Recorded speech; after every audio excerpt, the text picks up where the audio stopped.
अस्सलाम वालेकुम। उम्मीद है आप खैरियत से होंगे। आपके फीडबैक का बहुत बहुत शुक्रिया। एक बड़ी ही ज़बरदस्त पाकिस्तानियों के लिए अच्छी खबर जो कि यूएई जाना चाहते हैं, और वो ख़बर ये है कि भाई यूएई के वर्क वीज़ा की कामयाबी की परसेंटेज बढ़ गई है।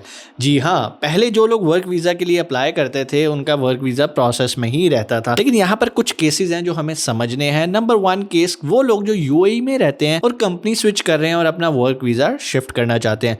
दूसरे वो लोग हैं जो पाकिस्तान में बैठे हैं और वो यूएई का वर्क वीज़ा लेना चाहते हैं। इन दोनों को आज की वीडियो में हम स्टेप बाय स्टेप डिस्कस करेंगे। सारी चीज़ें आपके सामने बताऊंगा, क्या प्रोसीजर है, क्योंकि सिस्टम थोड़ा सा चेंज हो गया है, इन्होंने अपडेट कर दिया। बिल्कुल उसी तरह जैसे यूरोप जाने के लिए पहले आपका पूरा प्रोफाइल वेरीफाई किया जाता है, आपकी बैंक स्टेटमेंट, आपका पुलिस करेक्टर सर्टिफिकेट, आपका मेडिकल वगैरह एटसेट्रा जो कुछ भी होता है। अब दुबई ने क्या कर दिया, यूएई ने हमारे लिए क्या कर दिया पाकिस्तानियों के लिए, वो सारा प्रोसेस आज की वीडियो में हम समझेंगे। अगर आप चैनल पे नए हैं तो भाई सब्सक्राइब कर दो और बेल आइकन लाजमी प्रेस कर दो, क्योंकि आपको हमारे चैनल पे यूएई से रिलेटेड और इमिग्रेशन से रिलेटेड जितनी भी अपडेट्स आती हैं और अपडेटेड वीडियोस होती हैं वो आपको टाइमली मिलती रहती हैं। चलते हैं अपने टॉपिक की तरफ। सबसे पहले तो हम उन लोगों को डिस्कस कर लेते हैं जो कि ऑलरेडी यूएई में बैठे हैं, 2 साल का वीज़ा उनके पास, और यहाँ तो कुछ लोगों का वीज़ा ख़त्म होने वाला है, कुछ लोगों को कोई बेहतर जॉब ऑफर आ गई है और वो वीज़ा स्विच करना चाहते हैं नई कंपनी के अंदर। पहला भाई मेरा मशवरा, अगर आपका कॉन्ट्रैक्ट में अभी टाइम मौजूद है, लाइक अगर अभी आपको सिर्फ 8 महीने 9 महीने हुए हैं, या अभी आपको लगता है कि यार अभी तो बहुत टाइम पड़ा है और आपको कोई बहुत अच्छी ऑफर आ गई है। अब जो ऑफ़र आई है ना, यहाँ पर आपने कुछ चीज़ों का फैसला करना है। जिस कंपनी से ऑफ़र आई है आपने उसकी सैलरी नहीं देखनी कि मुझे पहली कंपनी से डबल सैलरी दे रहा है।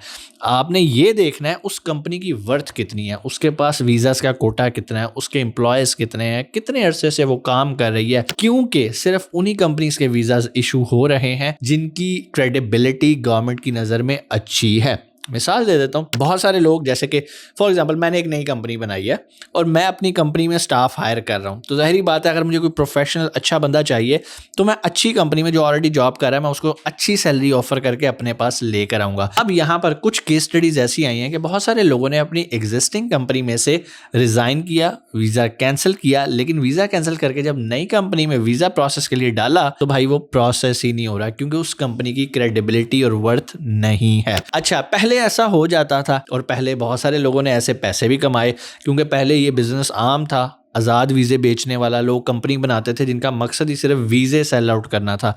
अब यूएई गवर्नमेंट ने बड़ा खूबसूरत सिस्टम बना दिया है। वो कहती है कि कंपनी को कि भाई आपको एम्प्लॉय चाहिए, हम आपकी क्रेडिबिलिटी चेक करते हैं, हम देखते हैं वाकई आपको ज़रूरत है, आप वीज़ा सेल आउट तो नहीं कर रहे। अगर तो कंपनी की ज़रूरत जेन्युइन है तो कोई भी भाई आपका वीज़ा इशू करने से रोक नहीं सकता। अब यहाँ पर तो उन लोगों का केस मैंने आपको बता दिया जो ऑलरेडी यूएई में अपना वीज़ा कैंसिल करके स्विच होना चाहते हैं। अगर टाइम पड़ा है सुकून से अपना 2 साल का कॉन्ट्रैक्ट पूरा करो, लेकिन अगर मजबूरी बढ़ गई है, कुछ भी है, तो कम से कम उस कंपनी की क्रेडिबिलिटी लाजमी चेक कर लो। अगर तो अच्छी कंपनी है तो आपको पता है कि यार यहाँ से वीज़ा निकलेगा ही निकलेगा। उसके बाद आ जाते हैं वो लोग जो कि पाकिस्तान से रहते हुए वर्क वीज़ा हासिल करना चाहते हैं। भाई पहले तो पिछले दिनों तो बिल्कुल ही काम फुल स्टॉप लग गया था, बिल्कुल वर्क वीज़ाज नहीं निकल रहे थे, लेकिन अभी इतलात ये हैं कि कामयाबी की रेशो बढ़ गई है वीज़ा प्रोसेस की। लेकिन किन लोगों की बढ़ी है भाई? पहली चीज़, दुबई में अभी भी सिस्टम तकरीबन वैसा ही चल रहा है, लेकिन अबू धाबी, शारजा, रासुल खैमा, ये जो स्टेट्स हैं यहाँ से जो वीज़ा एम्प्लॉयमेंट वीज़ा है उनके निकलने की रेशो बहुत ज़्यादा है। हाँ, यहाँ पर एम्प्लॉयमेंट वीज़ा लेने की अगर तो वजह सॉलिड है, फॉर एग्जांपल एक ऐसी कंपनी है जिसको लेबर चाहिए और वो बड़े अरसे से कंस्ट्रक्शन का काम कर रही है। मिसाल के तौर पर आपको पता है कि यार यूएई में इस टाइम कंस्ट्रक्शन का बूम है, बड़ी बड़ी कंपनीज मेगा प्रोजेक्ट्स बना रही हैं, टावर्स बना रही हैं, रेजिडेंशियल कमर्शियल प्लाजाज बन रहे हैं, तो जाहिर बात है उन्हें लेबर भी तो चाहिए ना। वो कंपनीज जो कि पुराना काम कर रही हैं वो अगर गवर्नमेंट के पास जाती हैं और कहती हैं कि जी मुझे ये 50 मैसन्स चाहिए, तो क्या यूएई गवर्नमेंट उनका वीज़ा नहीं इशू करेगी? बिल्कुल करेगी। लेकिन अब उन्होंने एक क्राइटेरिया और एक सिस्टम बना दिया है। अब फॉर एग्जांपल अगर वहाँ से वीज़ा आपका निकल आता है तो सबसे पहले आपको पाकिस्तान में यूएई एम्बेसी से अपॉइंटमेंट लेनी पड़ेगी। अब प्रॉब्लम सबसे ज़्यादा ये आ रही है कि भाई अगर आप पाकिस्तान में रहते हो और आपकी गुड लक ये है कि आप यूएई से किसी भी स्टेट से वर्क वीज़ा ऑफर हो गया और इशू हो गया, लेकिन अब जो आगे चैलेंजिंग काम है वो अब आपने देखने हैं। पहला काम, आपने यूएई एम्बेसी की अपॉइंटमेंट लेनी है हैं जो कि इस टाइम बहुत दूर दूर की मिल रही है, 2-2 महीने 3-3 महीने की भी। अब जब भी कोई ऐसा काम होता है तो आपको पता है फिर ब्लैक के अंदर भी अपॉइंटमेंट्स बिकना शुरू हो जाती हैं।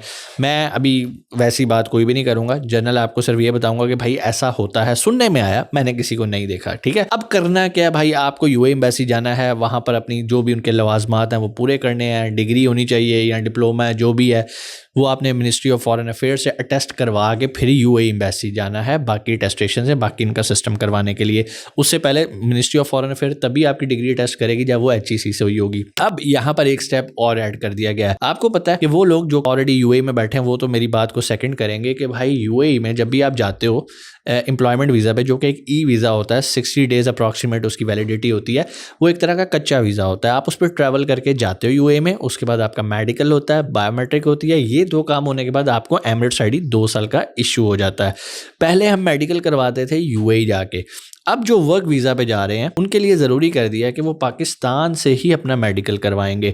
अब उसके लिए यूएई एम्बेसी ने कुछ लेबॉर्ट्रीज़ की लिस्ट जारी की है जो कि आपको उनकी वेबसाइट पे जाके भी मिल जाएगी। अब उन लेबॉर्ट्रीज़ के पास आप जाएंगे, अपना मेडिकल करवाएंगे, लेकिन सिर्फ मेडिकल करवा के उसकी रिपोर्ट आने से आपका प्रोसेस नहीं होगा, आपने उसको भी अटेस्ट करवाना है। अटेस्ट करवाने के बाद आप एम्बेसी में जाके अपना प्रोसेस पूरा केस सबमिट करेंगे तो फिर आपको ट्रैवलिंग के लिए परमिट मिलेगा। तो ये सारा तरीकाकार था। उम्मीद है चीज़ें आपको समझ में आई होंगी। अच्छी चीज़ तो आ गई कि वीज़ाज ओपन हो गए, कुछ तरीकाकार कुछ स्टेप्स उन्होंने रख दिए हैं। और ऐसा नहीं है कि अब यूएई से वीज़ास पाकिस्तान में बैठे हुए आप नहीं हासिल कर सकते, बिल्कुल कर सकते हैं।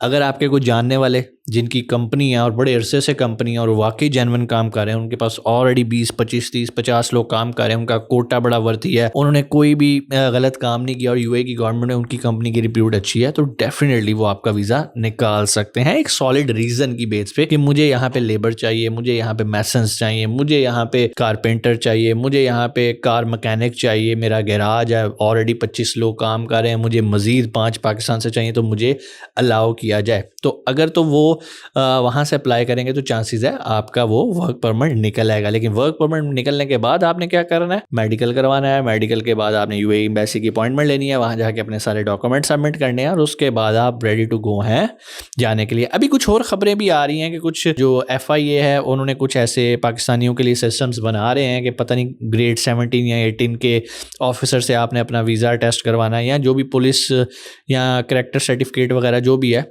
वो सारा आपने वहाँ से अटेस्ट करवाना है। लेकिन ये भी सुनने में आ रहा है कि उन लोगों के लिए जो कभी ना कभी ऑफलोड हुए हैं। मेरा नहीं ख्याल अभी तक ये चीज़ इंप्लीमेंट हुई है, बट फिर भी हो सकता है जब आप ये वीडियो देख रहे हो तब सिस्टम कानून बदल जाए।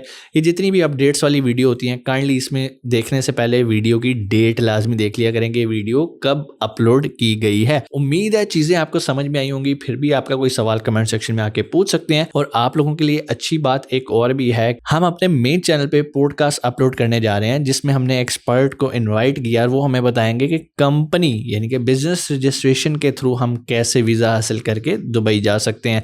अगर आप वाकई चाहते हैं कि आप दुबई में लीगल तरीके से, अच्छे तरीके से, प्रॉपर तरीके से ट्रैवल करके जाएं तो भाई वो पॉडकास्ट पूरी आप देख लेंगे तो आपके बहुत सारे सवालों के जवाब क्लियर हो जाएंगे। पॉडकास्ट हमारे मेन चैनल मीट मुगल्स पे ऑलरेडी अपलोड कर दी गई है। अपना बहुत सारा ख्याल रखिएगा। पाकिस्तान जिंदाबाद।